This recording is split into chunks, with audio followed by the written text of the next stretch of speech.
I watched her pack in our bedroom doorway as though she were heading out for a laid-back weekend getaway. She hurriedly rolled silk scarves and tucked luxury clothes into a suitcase. Without hesitation, perfume bottles were carefully placed in a velvet purse. Second thoughts. She seemed to have already come to terms with what she was about to do because every gesture exuded assurance. I waited to see whether she would stop, look at me, or notice the tension building in the air. However, she did not. Instead, she hummed a gentle, upbeat song under her breath. When she was thrilled about something, she would always sing. She was thrilled to be missing our daughter's wedding. "Are you really doing this?" My voice sounded lower than I had intended, and I was so shocked that she didn't look up. I laughed. "Without humor. Missing our daughter's wedding and one of the most significant days of her life. Go on vacation with your mother," which at last caused her to stop and sigh, as though I were the one wearing her out. Being irrational? Mom organized this months ago, and she values us. We cannot simply cancel. It's a family matter. That word made me feel resentful. What kind of mother picks a trip over her own daughter's wedding? Although I spoke calmly, She turned to face me while trembling with rage, then crossed her arms and squeezed her lips together. I made a sharp, brief laugh, but, "You're overreacting." Overreacting. I moved forward. "Our daughter has been fantasizing about her wedding day since she was younger. She wanted you to assist her in getting dressed and to be present when she walked down the aisle. She had you, my wife, clipped in her tone, and she wanted her mother to be in the front row as she began a new life.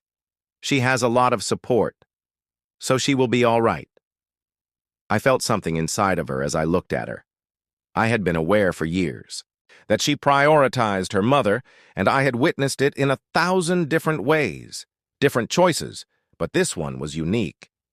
And that's when I recognized I was married to a lady who had never really been mine. I took a deep, quiet breath. "If you leave that door, things will never be the same," she shrugged. I wanted to shake her and make her look at what she was doing, but I knew it wouldn't matter, because I had spent 25 years waiting for her to prioritize this family, but she never did. So I took a step back. I observed her grab her handbag, zip up her luggage, and look in the mirror before passing me down the hallway. The last time she was my wife, she went out the front door without turning around and down the stairs because, unlike me, I made a deliberate decision once rather than acting on emotion. And by the time they had unintentionally severed their relationship with me forever when she and her mother boarded that plane. But I didn't make a commotion. I didn't have to plead, scream, or demand an apology. I had a plan. I sat quietly in the house and gazed at the unopened wedding invitation on the dining table. The gold lettering was gleaming. In the dark light, our daughter's marriage to her mother served as a harsh reminder of what had just transpired, who raised her and pledged to always be there for her after carrying her for 9 months. Instead, I reclined back and rubbed my back while enjoying cocktails on the beach. How did we get here? My temples. But the symptoms had been there from the beginning, so I already knew the answer. It was never simply the two of us when I married her. Her mother was constantly present as a third-party presence in our marriage. I was too naive and infatuated to recognize the reality of what I had believed she would start setting priorities if we had a home, a life together, and kids. I was mistaken. Her mother had influenced every significant choice our family made, even the house we purchased for her. I was obliged to accept the location, the names of our children, and the proposals made by her mother, who rejected the ones I liked. Spending the holidays with her family every year, but at first I didn't mind. I didn't want to be the husband who drew his wife away from her mother. Instead, I wanted to be close to my family as usual. I should have realized that there was a thin line separating being intimate and total control. Years ago, before making even the tiniest decisions, she contacted her mother. "Mom, should I get the blue?" What do you think about taking the kids to Disney? The red one or the outfit, Mom? Do you think we should buy that property, Mom? I was only the husband. The man who worked hard to support his family and was the father of her children, but in my perspective never really mattered. For some reason, I ignored it for 25 years. I convinced myself that I could put up with her mother's influence as long as our marriage was intact. I suppressed my anger, believing that love would take care of the small instances in which I felt alienated from my own family. Love wasn't sufficient. And when I knew she didn't respect me since she picked a beach trip over our daughter's wedding, the last straw was her disrespect for the life we had created together. Our daughter had been fantasizing for months as she planned this day. She would wait for her mother's face in the crowd as she walked down the aisle, but I assumed she wouldn't see her. Going back to our chat a few weeks ago when she first learned her mother wouldn't be attending, she's actually not coming my way, instead of saying, "I'm going on a trip with your grandmother." My daughter's voice had been a little doubtful. I closely observed how her expression changed. Yet, she was aware of my wedding date, and she still decided to take a holiday. There was a long pause followed by a sour laugh. That one word from my daughter's typical had struck me more strongly than I had anticipated. Typical. It helped me understand something I had been denying for years. This wasn't shocking or novel. My wife's preference for her mother above her own family was evident in this instance as well. The only distinction was that this time, our daughter was the one she injured, not just me, and that was unacceptable. I got up and threw the invitation onto the table, releasing the repressed rage. I eventually settled into something colder and sharper after years of being a fool. I had been a patient, understanding husband and guy for 25 years. She had never stood up for me, but I had struggled for this marriage, to start a family and to be a good husband. She had now stated unequivocally that she would never do so. So I went to the liquor cabinet and poured a drink of whiskey. A constant, repetitive sound came from the ice clinking against the glass. In contrast to her, I wouldn't make emotional statements. So I took a sip while the house was quiet and allowed the burn to settle in my chest. She believed she could return from this, that she could get off the plane and enter our house. She believed she could ignore the fact that I would be upset for a few weeks if I found everything precisely as she left it. But in the end, I wouldn't forgive her like I always do. I was going to make sure she never had a chance to grin again, by yelling, pleading, or demanding an apology, because this wasn't just about the wedding. It was about all the times she had rejected my concerns and put me last. She had put her mother before her own family, and by the time she returned, she wouldn't recognize the life she left behind, because I didn't think she would have a life to return to once she got off the plane. I didn't damage anything, and I didn't even phone her to ask her to change her mind. My wife and her mother were busy enjoying pricey cocktails beneath a sunlit sky, but it wasn't my thing. I was deconstructing while Sky taking selfies with captions about family togetherness. She believed she had control. She believed she had security. She believed she had me. She took everything for granted. I was sitting in my office, casually drumming my fingers, not realizing how wrong she was, against the desk, while I went over the court records that were laid out in front of me. Years earlier, I had been gullible, believing we were partners in every sense of the word, and I had completely trusted her.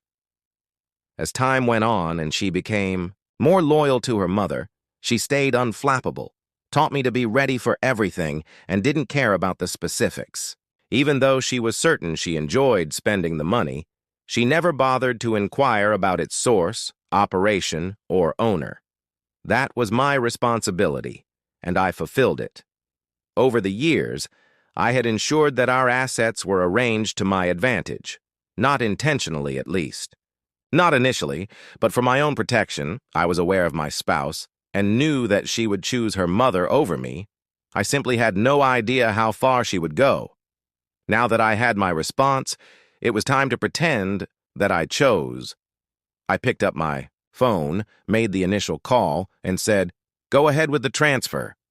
The person on the other end didn't hesitate.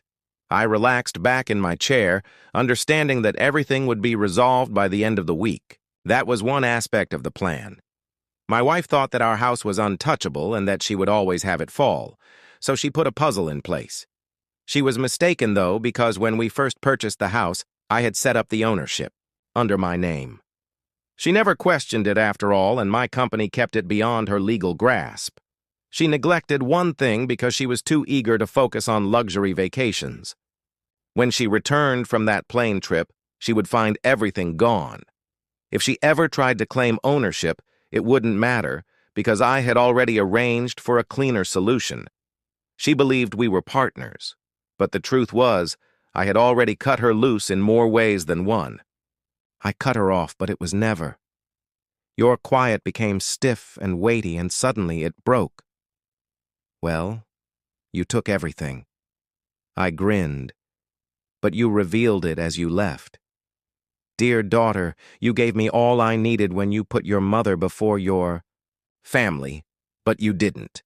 You can't handle the abrupt inhalation, choking sound, and ensuing outburst of wrath. I'll give you everything I requested without any problems, and Sumi will take me to court.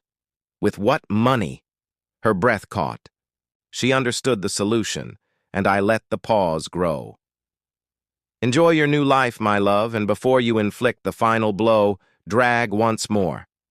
I hung up the phone and sat back in my chair, thinking that the trip had been worthwhile.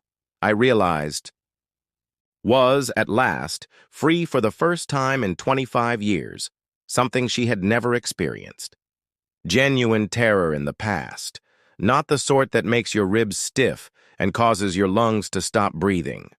Not the kind that makes you stand in the center of the world, making it tilt beneath your feet, leaving you grasping at nothing. Up until this point, the icy weight of reality weighed down on her, choking her as she clutched the counter. Her lips parted in shock that this had happened, and the edge of the counter was white. The teller, a lady in her 40s, trembled as she murmured that it was an error. She offered her a courteous but uninterested glance with weary eyes. "I apologize, ma'am, but there's nothing I can do because the accounts have been closed." My wife's voice cracked. "But there's nothing I can do because the accounts have been closed." She paused before responding with a well-crafted answer, her face devoid of color. I was the one who held the account. Her mother, who was standing next to her, snorted. "Well, where's the money?" she said. "There must have been a mistake." "I'm afraid I can't just reveal that information," the teller skillfully cut short, expressing the same phony pity she had most likely shown before. Before my wife's breathing became irregular and her head reeled, there were 100 other desperate people. This couldn't be. Actually, all of the accounts were closed, which meant that her credit cards were no longer there. With trembling hands, she fumbled for her handbag, saving her safety net. Without hesitation, she slammed her platinum credit card, one she had been using for years, onto the counter. The teller grabbed it, swiped it, and hardly looked at the screen as she said, "Run this." The screen before returning it, her stomach twisted uncontrollably and she tried again. Her mother's mouth twisted when she insisted that the teller do it. "I'm furious. This is absurd. Call your manager. We won't go until we receive it." After answering a few questions, the teller nodded and vanished into the quiet of the back office. Between them, my wife's heart beat so loudly that it overpowered the bank's noises and the soft whisper of distant clattering. The distant clatter of a keyboard and other patrons made the space seem smaller and colder. This wasn't only a mistake. It was a deliberate act, and only one person could have pulled it off.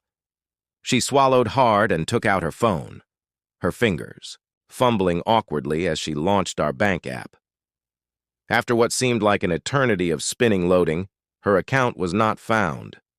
Her lips dropped, and I did this without any history, balance, or access. She had lived with the delusion that she was in charge of our lives for years, that she had authority because she spent the money, and that she was safe because my name was linked to her accounts. However, she had never inquired about the operation of those accounts or why I insisted on managing the money. She never considered verifying who actually owned things, and now that it was too late, her mother barked sharply, "What is this?" My wife was already dialing, so I knew the call was coming even if she didn't answer. I took my time saying, "Hello," when my phone rang. "Calm down, where's my money?" I grinned. "You mean my money?" "Take a deep breath and stop playing games." I slumped back in my chair and let the silence linger before saying, "I have nothing with me." Her breath caught as you selected this. "I didn't pick you." I interrupted. "With ease. You selected her over me, our kid, and our entire family. I let it sink in that you picked luxury over loyalty and vacations above obligations. You have nothing left before dealing the fatal blow, and the best part is that you—" The connection fell silent, followed by a sob and a raw, broken sound that would have once made me feel something that I no longer felt after warning her for years. The fire had eaten what she believed to be hers, smelled, and said, "Now you can't just do this to me. I'm your wife." I laughed without amusement, but I said, "You were my liability, so I simply deleted you. You are just another needy person." "You vengeful bastard," she shouted as her mother took the phone. Away from her.